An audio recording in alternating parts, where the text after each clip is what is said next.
It's easy to look back at the Sega Saturn and remember the good times. 14 years of nostalgia can do a lot to erase the bad memories of things like the system's launch, the awful advertising, It's out there. the lackluster graphics, and the almost non-existent support from third-party developers.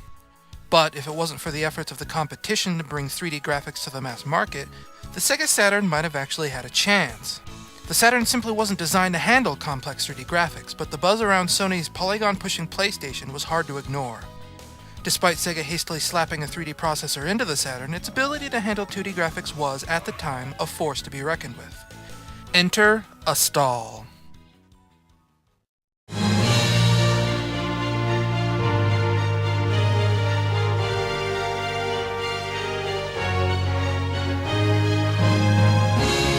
Astal's storyline is an unexpectedly heavy-handed take on the tried-and-true video game cliché of having to rescue a princess. Basically, Astal and Lita are the first beings to inhabit a new planet, and it is Lita's job to give the creatures of the world life.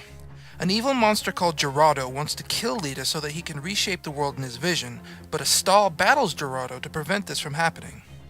In the process, part of the world is ruined, and the goddess that created Astal and Lita banishes Astal so he cannot damage the planet any further. Unfortunately, even an all-powerful goddess can make mistakes, and when Astal frees himself and returns to the planet, he discovers a world ruled by Gerardo. Like any self-respecting video game hero, Astal begins his quest to find Lita and hopefully restore the world.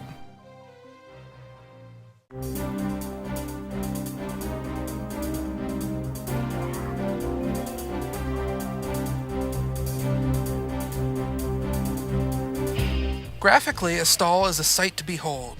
The large, high-color sprites for Astal and his enemies definitely flex the Saturn's 2D muscle, and the locations you visit often take on a beautiful, hand-painted appearance. There were not many games then or now that look anything like Astal, with the exception of maybe the original Rayman or Braid. Music is a soothing mix of ambient soft rock and sweeping orchestral pieces, setting an epic, almost otherworldly tone for the game.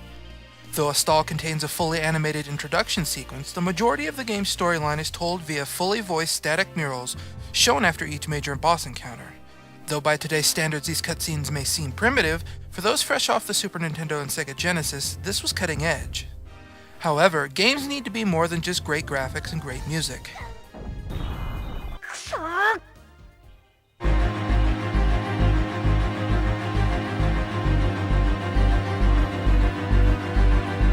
Astal's game mechanics are, to put it kindly, eclectic. Whereas most platformers like Sonic or Mario defeat enemies by jumping on their heads, Astal defeats enemies by throwing them over his shoulder. Maybe it's just me, but there's always been something about this specific mechanic that bothers me. How many people can you honestly kill just by throwing them out of your way? For as incredibly strong as the game makes Astal appear, this is not a satisfying way to defeat enemies.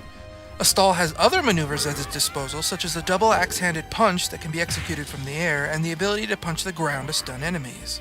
Most of these moves require Astal to get dangerously close to his enemies, and a small life bar can lead to frequent deaths. Thankfully, Astal is not alone. Early in the game you rescue a bird, which Astal can give simple commands to, such as finding healing items. If you have a second Sega Saturn controller, player 2 can take full control of the bird. As the bird, player 2 has a much wider range of abilities, and playing through the game cooperatively with a friend is a fun extra that can really make up for Astal's lack of range.